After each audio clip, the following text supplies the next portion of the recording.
ഇമാം മുസ്ലിം റളിയല്ലാഹു അൻഹു റിപ്പോർട്ട് ചെയ്ത സ്വഹീഹ് മുസ്ലിമിലെ ഒരു ഹദീസാണ് ഇന്ന് നമ്മൾ പറയുന്നത്. ഹബീബായ റസൂലുള്ളാഹി സ്വല്ലല്ലാഹു അലൈഹി വസല്ലം പഠിപ്പിക്കുന്ന ഒരു വലിയ പാഠം. അബൂ ഹുറൈറ റളിയല്ലാഹു അൻഹു ഹദീസ് റിപ്പോർട്ട് ചെയ്യുന്നത്, മനുഷ്യന് എല്ലാ നിലക്കുള്ള ടെൻഷനും മാനസിക പ്രയാസങ്ങളും അസ്വസ്ഥതകളും ബുദ്ധിമുട്ടുകളും മാനസിക സംഘർഷങ്ങളൊക്കെ ഒഴിവാകാൻ ഈ ഒരു ഹദീസിൻ്റെ പാഠം, ഈ ഒരു ഹദീസ് ശരിക്കും മനസ്സിലാക്കിയാൽ മതി. മനുഷ്യനിക്കുണ്ടാകുന്ന ഡിപ്രഷൻ, മാനസികമായ തകർച്ചയും അവൻ്റെ ടെൻഷന്, അതുപോലെ ഹൃദയത്തിൻ്റെ ഒരുപാട് രോഗങ്ങൾ മാറിക്കിട്ടുന്നൊരു ഹദീസാണ്.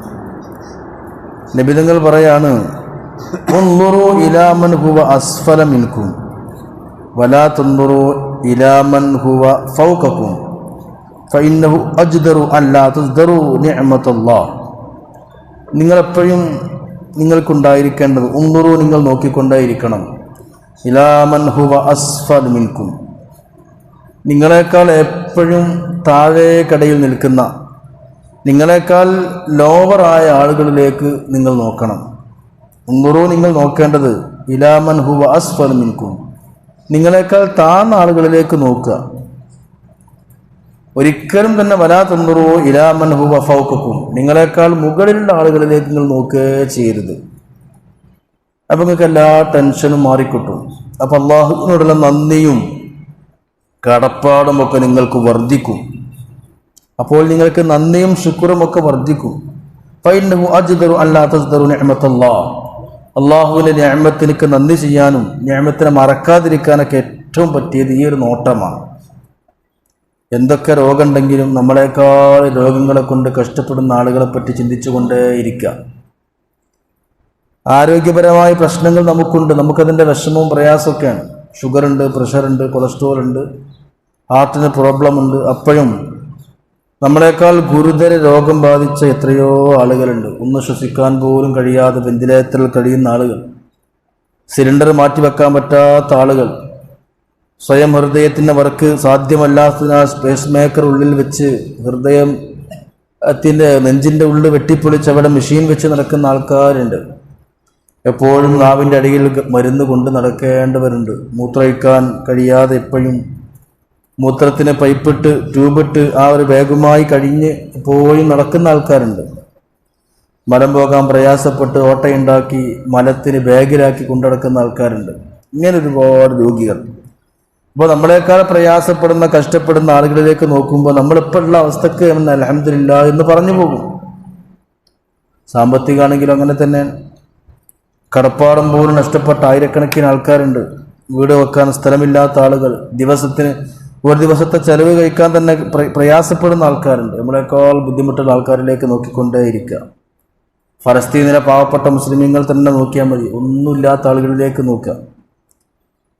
ഇനി അങ്ങനെ തന്നെ എല്ലാം നിരക്കും. പരീക്ഷയിൽ മാർക്ക് കുറഞ്ഞാൽ പോലും നമ്മുടെ കുട്ടികൾക്ക് നമ്മളെക്കാളും മാർക്ക് കുറഞ്ഞ ആൾക്കാരുണ്ടല്ലോ. അപ്പോൾ അതിനെ അപേക്ഷിച്ച് നോക്കുമ്പോൾ നമ്മൾ വലിയ മെച്ചത്തിലല്ലേ എന്ന് ചിന്തിക്കുമ്പോൾ ഡിപ്രഷൻ, ആൻസൈറ്റി, ടെൻഷൻ ഇതൊക്കെ നീങ്ങിക്കിട്ടും. എല്ലാ രംഗത്തുമാണ് ഈ പറയണത്.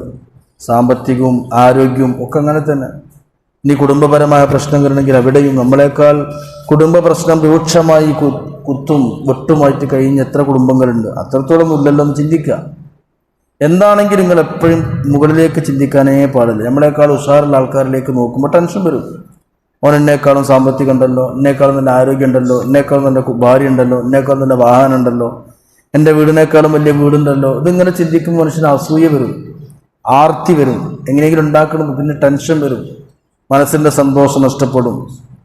ആ സന്തോഷം നഷ്ടപ്പെടുമ്പോൾ സന്തോഷത്തിൻ്റെ ഹോർമോൺ ക്രിയേറ്റ് ചെയ്യപ്പെടാതിരിക്കുമ്പോൾ സങ്കടങ്ങൾ വരും. അത് ആരോഗ്യത്തെ ബാധിക്കും, ശരീരത്തെ ബാധിക്കും, രോഗിയാക്കും, ആഹാരവും നശിപ്പിക്കും. അമലൊക്കെ പൊളിഞ്ഞു പോകും. ഈ അസൂയ ഉണ്ടാകുമ്പോൾ രോഗങ്ങളൊക്കെ വന്ന് അവൻ്റെ ശാരീരികമായി ഭൗതികമായും തകർച്ച ഉണ്ടാവും. എല്ലാ നിരക്കും തകർച്ച ഉണ്ടാകും മനുഷ്യൻ്റെ ഈ ഒരു നോട്ടം.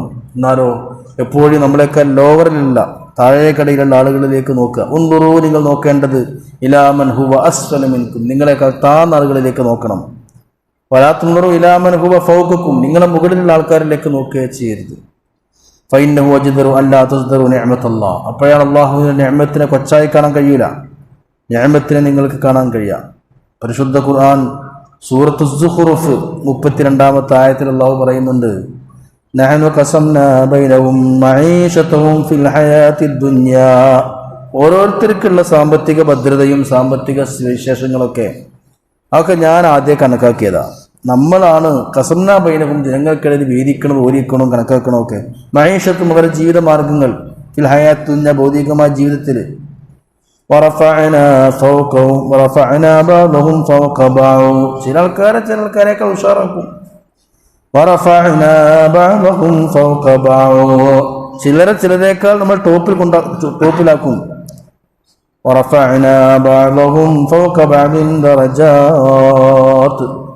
സാമ്പത്തികം, വിദ്യാഭ്യാസപരമായി എല്ലാ നിലക്കും ഓരോരുത്തർക്ക് ചില ആൾക്കാരെക്കാൾ മെച്ചമൊക്കെ ഉണ്ടാവും. അത് ഞാൻ ഉണ്ടാക്കുന്നതാണ്. പരിശുദ്ധ ഖുർആനിൽ കൃത്യമായിട്ട് പറയാണ്. അപ്പോൾ അവനക്ക് കൊടുത്തത് അല്ലാഹു, എനിക്ക് തരാത്തത് അല്ലാഹു, എനിക്ക് തന്നത് അല്ലാഹു, അവനക്ക് കൊടുക്കാത്തത് അല്ലാഹു. എല്ലാം തന്നു എന്ന് തന്നെ പറയാൻ പറ്റൂല. അല്ലാഹു നമുക്ക് സമ്പത്തും ദുന്യാവൊന്നും തന്നിട്ടില്ല.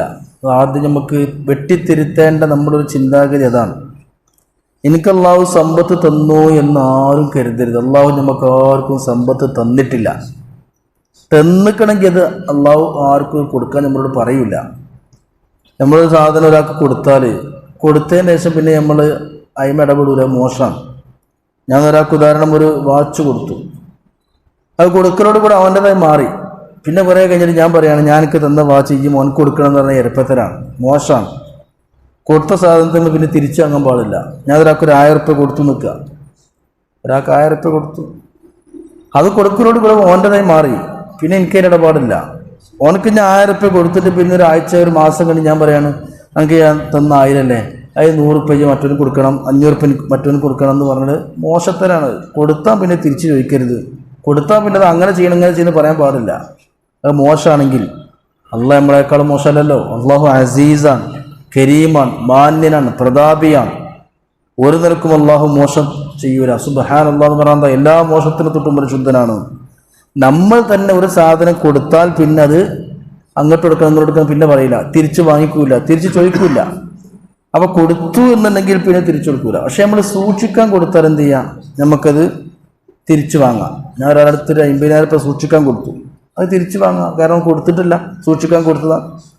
അല്ലെങ്കിൽ 50,000 രൂപ സൂക്ഷിക്കാൻ കൊടുത്ത് എനിക്ക് പറയാം, ആ 50,000 രൂപയ്ക്ക് സൂക്ഷിക്കാൻ തന്നില്ലേ, അതിനൊരു 10,000 രൂപയ്ക്ക് അയാൾക്ക് കൊടുക്കണം, 5,000 രൂപയ്ക്ക് മറ്റേ കൊടുക്കണം, ഒരു 10,000 രൂപയ്ക്ക് എടുത്തു എന്നൊക്കെ പറയാം. സൂക്ഷിക്കാൻ കൊടുത്ത പൈസ ആണെങ്കിൽ അതിൽ നിന്ന് ചിലവാക്കാൻ പറയാം, വേറെ ആൾക്ക് കൊടുക്കാൻ പറയാം, ഒക്കെ പറയാം. നേരെ വെച്ച് ഞാൻ ദാനമായിട്ട് കൊടുത്തതാണെങ്കിൽ അത് നമ്മൾ വേറെ ആൾക്ക് കൊടുക്കാൻ പറയാൻ പറ്റൂല. അത് ഓൻ്റെ ഇഷ്ടപ്രകാരം ചെയ്യണം. ഇത് മനസ്സിലാക്കിയാൽ മതി. അള്ളാഹു നമുക്ക് സമ്പത്ത് തന്നിട്ടില്ല. ഏത് വലിയ മുതലാളിയാണെങ്കിലും മനസ്സിലാക്കേണ്ടത്, അള്ളാഹ് നമുക്ക് തന്നിട്ടുണ്ടെങ്കിൽ സാധുക്കളെ സഹായിക്കാൻ അള്ളാഹു പറയില്ല. അള്ളാഹു നമുക്ക് സമ്പത്ത് തന്നിട്ടുണ്ടെങ്കിൽ പാവപ്പെട്ടവർക്ക് കൊടുക്കണമെന്ന് പറയില്ല. കാരണം തന്ന വസ്തു പിന്നെ പടച്ചോൻ അങ്ങനെ ചെയ്യണം ഇങ്ങനെ ചെയ്യണമെന്ന് പറയില്ല. അപ്പോൾ ഒരു കാര്യം മനസ്സിലാക്കുക, എന്ത്, അള്ളാഹു നമുക്ക് തന്നിട്ടില്ല, പിന്നെ സൂക്ഷിക്കാൻ ഏൽപ്പിച്ചതാണ്. ഏത് വലിയ യൂസുഫ് അലി ആണെങ്കിലും എത്ര വലിയ മുതലാളിയാണെങ്കിലും മനസ്സിലാക്കേണ്ടത്, അള്ളാഹു തആല നമുക്ക് സമ്പത്ത് എന്താക്കിയിട്ടില്ല, തന്നിട്ടില്ല, അത് സൂക്ഷിക്കാൻ ഏൽപ്പിച്ചതാണ്. ക്രയവിക്രയങ്ങൾക്ക് ഏൽപ്പിച്ചതാണ്. ഭൂമിയാണെങ്കിലും പൈസ ആണെങ്കിലും മരമാണെങ്കിലും എന്തും അങ്ങനെ തന്നെ ഒക്കെ നമ്മൾ സൂക്ഷിക്കുന്ന ആൾക്കാരാണ്. ക്രയവിക്രയം ചെയ്യാൻ തൽക്കാലം നമ്മൾ ഏൽപ്പിച്ചതാണ്. അതുകൊണ്ടാണ് പടച്ചോൻ പറഞ്ഞത്, പാവങ്ങൾക്ക് അത്ര കൊടുക്ക്, മിസ്കീന്മാർക്ക് കൊടുക്ക്, കടം കൊണ്ട് വിഷമിക്കുന്നവർക്ക് കൊടുക്ക്, പെരല്ലാത്തവർക്ക് കൊടുക്ക്, രോഗികൾക്ക് കൊടുക്ക്, കണ്ടോ, സക്കാത്ത് ഇത്ര കൊടുക്ക്. ഇതല്ല പറയാൻ കാരണം എന്താ, നമുക്ക് തിന്നിട്ടില്ല എന്നുള്ളതാണ്. തിന്നിട്ടുണ്ടെങ്കിൽ നമ്മുടെ ഒരാൾക്കും കൊടുക്കാൻ പടച്ചോൻ പറയില്ല. അത് പടച്ചോനെ പറയേണ്ട അള്ളാഹ്ക്ക് യോജിച്ചതുമല്ല. അപ്പം ഇത് മനസ്സിലാക്കി കഴിഞ്ഞാൽ തന്നെ അഹങ്കാരങ്ങളില്ല, കിബറുകളില്ല, മനുഷ്യൻ്റെ മനസ്സ് അപ്പയാണ് ശുദ്ധിയാവുക. നിസ്കരിച്ചത് കൊണ്ട് മാത്രം ശുദ്ധിയാവില്ല. ഏതാവട്ടെ, നമ്മുടെ വിഷയം അതല്ല. ഹദീസിലേക്ക് വരിക. എപ്പോഴും നിങ്ങൾ നോക്കേണ്ടത് നിങ്ങൾ താഴേക്കടയിലുള്ള ആൾക്കാരിലേക്കാണ്. ഉൻദുറു ഇലാ മൻ ഹുവ അസ്ഫല മിൻകും. അപ്പം നമുക്ക് സമാധാനം ഉണ്ടാവും. നമുക്ക് ചില ആൾക്കാർക്ക് ഇബാദത്ത് എത്ര എടുത്താലും ടെൻഷൻ ആയിക്കാറ്, എനിക്ക് അത്ര എടുക്കാൻ പറ്റിയില്ല, എനിക്ക് ഇത്ര സുന്നത്ത് കിട്ടിയില്ല. അപ്പോൾ ഒരാൾക്ക് ചിന്തിക്കുക, നമ്മളത്ര ഇബാദത്ത് ഇല്ലാത്ത ആൾക്കാരുണ്ടല്ലോ, അപ്പം എനിക്ക് അള്ളാഹു തൗഫീക്ക് തന്നു എന്ന് ചിന്തിക്കുമ്പോൾ ടെൻഷൻ മാറും. പക്ഷെ അവിടെ നമ്മൾ കൂടുതൽ ചിന്തിക്കേണ്ട മുകളിലേക്കാണ്. എന്ത്, അവർക്കൊക്കെ എത്രങ്ങാനും ഇബാദത്ത് ഉണ്ട്, എനിക്ക് ഇബാദത്ത് കുറവാണല്ലോ എന്ന് ചിന്തിച്ച് ദീനിൻ്റെ കാര്യത്തിൽ എപ്പോഴും മേപ്പോട്ട് നോക്കുക, മുകളിലേക്ക് നോക്കുക. എന്നാൽ അത് കരുതിയിട്ട് ചില ആൾക്കാർക്ക് ടെൻഷൻ അടിക്കും. ചില പെണ്ണുങ്ങളൊക്കെ ദിക്റ് കുറവാണ്, മറ്റേ കുറവാണ്, ഒന്നും ചെയ്തില്ലെന്ന് പറഞ്ഞാൽ അങ്ങനെ തകരാനും പാടില്ല. അപ്പം നമ്മൾ താഴേക്ക് നോക്കുക. ഇങ്ങനെ എപ്പോഴും നമ്മൾ ആഖിറത്തിന്റെ വിഷയത്തിൽ മുകളിലേക്കും ദുന്യാവിൻ്റെ വിഷയത്തിലേക്ക് താഴേക്ക് നോക്കിയാൽ നിങ്ങൾക്ക് സമാധാനമുണ്ടാകും. ടെൻഷൻ പോയി കിട്ടും. അള്ളാഹുവിന് നന്ദി ചെയ്യും. എനിക്കൊന്നും തന്നില്ലല്ലോ എന്ന് ചിന്ത ഉണ്ടാവില്ല. എനിക്ക് പടച്ചൊന്നും തന്നില്ലല്ലോ എന്നുള്ളതാണ് പല ആൾക്കാർക്കുള്ള പരാതി, പ്രത്യേകിച്ച് പെണ്ണുങ്ങളൊക്കെ. കിട്ടിയ നിഅമത്തുകളെ കുറിച്ച് നമ്മൾ ചിന്തിക്കുന്നില്ല. അവ എപ്പോഴും നമ്മളെക്കാൾ ഏത് രോഗമാണെങ്കിലും അതിനേക്കാളും കഷ്ടപ്പെടുന്ന ആൾക്കാരുണ്ടല്ലോ. അതുകൊണ്ട് നിങ്ങൾ താഴേക്ക് നോക്കണം. സാമ്പത്തികമായി, വിദ്യാഭ്യാസപരമായി, കുടുംബപരമായി, ആരോഗ്യപരമായി ഏത് നിരക്കാണെങ്കിലും താഴെ കടയിലുള്ള ആൾക്കാരിലേക്ക് നോക്കുക. കണ്ണില്ലാത്തത്ര ആൾക്കാരുണ്ട്. നമുക്ക് പഠിച്ചുകൊണ്ടിരുന്ന അതിലും വലിയ നിയമത്ത് വേറെ എന്താ ഉള്ളത്? അതിലും വലിയ പച്ച എന്താ അറിയില്ല, ചുവപ്പെന്താ അറിയില്ല, നീരെന്താ അറിയില്ല. പിന്നെ അതിലും വലിയ അണുങ്ങർ പിന്നെ എന്താ ഉള്ളത്? ചെവിയില്ലാത്തത്ര ആൾക്കാരുണ്ട്, വർത്തമാനം പറയാൻ പറ്റാത്തത്ര ആൾക്കാരുണ്ട്, നടക്കാൻ പറ്റാത്തത്ര ആൾക്കാരുണ്ട്. അങ്ങനെയൊക്കെ ചിന്തിക്കുമ്പോൾ താഴേക്ക് നോക്കുക. എങ്കിൽ നിങ്ങൾക്ക് അല്ലാഹുവിൽ നന്ദി ഉണ്ടാകും. അതിനാണ് പരിശുദ്ധമായ ഖുർആനും പറയുന്നത്. അപ്പോൾ ഇമാം മുസ്ലിം റിപ്പോർട്ട് ചെയ്ത ഹദീസാണ്. നിങ്ങൾ നോക്കിക്കൊണ്ടേയിരിക്കേണ്ടത് ഇലാ മൻ ഹുവ അസ്ഫല മിൻകും. നോക്കൂ, നിങ്ങൾ മറ്റൊരു ഹദീസ്, അഖില്ലു അദ്ദുഖൂല അലൽ അഗ്നിയ. നിങ്ങളെപ്പോഴും വലിയ വലിയ പണക്കാരെ കൂടെ ഇങ്ങനെ ചുറ്റിപ്പറ്റി ഓരെ മൂടും താങ്ങി നടക്കരുത്. ഹദീസാണ്. അഖില്ലു അദ്ദുഖൂല അലൽ അഗ്നിയ. വലിയ വലിയ പൈസക്കാർ ഓരായിട്ട് ഭയങ്കര ഫ്രണ്ട്ഷിപ്പായി നടന്നാലേ ഫൈന്നഹു അഹറ അൻ ലാ തസ്ദറു നിഅമത്തല്ലാഹ്. അപ്പം നിങ്ങൾക്ക് നന്ദി ചിലപ്പോൾ കുറവേക്കാരം. എപ്പോഴും പാവങ്ങൾ ഖുർആൻ പറയുന്നുണ്ട്, വസ്ബിർ നഫ്സക മഅല്ലദീന. ഖുർആൻ അൽ-കഹ്ഫിൽ പറയുന്നുണ്ട് പാവങ്ങളെ പറ്റി. ഓരെ കൂടെ മറ്റുള്ളവർക്ക് നടക്കണ്ടെന്നല്ല പറഞ്ഞത്. അങ്ങനെ ചിന്തിക്കുമ്പോൾ എനിക്കൊന്നും ഉണ്ടായില്ലല്ലോ, മോശത്തിന് തോന്നും. ഓൻ്റെ വണ്ടിയുണ്ടോ, അവൻ്റെ പരണ്ടോ, എനിക്കൊത്തും ഇല്ലല്ലോ എന്ന് ചിന്തിക്കാതിരിക്കാനേ പറഞ്ഞത്. അല്ലാതെ നന്ദിയുള്ള അവനിയാക്കളെ കൂടെ കൂടണം, ശുക്റുണ്ടാവും. അള്ളാഹുവിനെ പറ്റി ബോധമില്ലാത്തവരുടെ കൂടെ കൂടിക്കഴിഞ്ഞാൽ അങ്ങനെ നശിച്ചു. അപ്പോൾ നമുക്ക് എപ്പോഴും നന്ദി ഉണ്ടാവണമെങ്കിൽ, അള്ളാഹുവിനെ പറ്റിയുള്ള ബോധവും ശുക്റുണ്ടാകണമെങ്കിൽ നമ്മുടെ നോട്ടം എപ്പോഴും താഴേക്കായിരിക്കണം. എപ്പോഴും നമ്മുടെ നോട്ടം താഴേക്കായിരിക്കണം. എൻ്റെ വീട് ചെറുതാണ്. ചില ആൾക്കാർക്ക് വീട് ചെറുതാണ്. എന്താ കാരണം? മേപ്പെട്ട് നോക്കിയപ്പോഴാണ്. അപ്പുറത്തെ അഞ്ചൻ്റെ പേരൻ്റെ കിച്ചൺ വലുതാവുമ്പോഴാണ് പെണ്ണുങ്ങൾക്ക് തോന്നുന്നത് നമ്മളെ കിച്ചൺ ചെറുതാണ്. അപ്പുറത്തെ ഏട്ടൻ്റെ പേരെ മാറ്റിപ്പെടുത്തി വലിയ ലിവിങ് റൂം ഉണ്ടാക്കിയപ്പോൾ പേരയിൽ നമ്മളെ പെണ്ണുങ്ങൾക്ക് തോന്നുന്നത് പറ്റ കുറവാണ്. ആ അടുക്കളയിൽ വലിയ അപ്പുറത്തെ പേരയിൽ വലിയ ഫ്രിഡ്ജ് വാങ്ങിയാണ്. അപ്പോൾ പെണ്ണുങ്ങൾക്ക് തോന്നുന്നത് നമുക്ക് സൗകര്യം കുറവാണ്. ഇതാണ് ഒരു മനുഷ്യൻ്റെ ചിന്ത. ഏത് കാര്യം അങ്ങനെ തന്നെ കേട്ടോ. ഓൻ്റെ ഫോൺ വലിയ ഫോണാണ്, അപ്പോൾ നമ്മളത് ചെറുതാണ്. ഒരിക്കലും നിങ്ങളെക്കാൾ മുകളിലുള്ളവരിലേക്ക് നോക്കാതെ ഏത് സൗകര്യങ്ങളാണെങ്കിലും താഴെയുള്ള ആളുകളിലേക്ക് നോക്കണേ എന്ന് പഠിപ്പിച്ചു ഹബീബായ റസൂലുള്ളാഹി സ്വല്ലല്ലാഹു അലൈഹി വസല്ലം. ഇത് സമാധാനത്തിനുള്ള വഴിയാണ്. മനുഷ്യനപ്പം മനസ്സിന് സമാധാനം കിട്ടും, അപ്പം ശാന്തി കിട്ടും, അസൂയ കുറയും, വിദ്വേഷം കുറയും, ആർത്തി കുറയും, നന്ദി കൂടും. ഗ്രാറ്റിറ്റ്യൂഡ് മനുഷ്യന് എപ്പോഴും വേണ്ട. നന്ദി ആയിരിക്കണം. നന്ദി കേട്ടവരാവരുത്. ഗ്രാറ്റിറ്റ്യൂഡ് കൂടും. അത് മനുഷ്യന് വിശാലത നൽകും. അള്ളാഹുവിന് നന്ദിയിൽ അടിമയാകാൻ പറ്റും. ടെൻഷൻ പോകുമ്പോൾ തന്നെ ആരോഗ്യം കൂടും, സന്തോഷം കൂടും. ഇതൊക്കെയാണ് ഹദീസിൻ്റെ പാഠങ്ങൾ. കേട്ടതുപോലെ പറഞ്ഞ പോലെ മനസ്സിലാക്കിയ പോലെ അമൽ ചെയ്യാനും പ്രവർത്തിക്കാനൊക്കെ അല്ലാഹു തൗഫീഖ് നൽകട്ടെ. ആമീൻ യാ റബ്ബൽ ആലമീൻ. അസ്സലാമു അലൈക്കും വറഹ്മത്തുള്ളാഹി.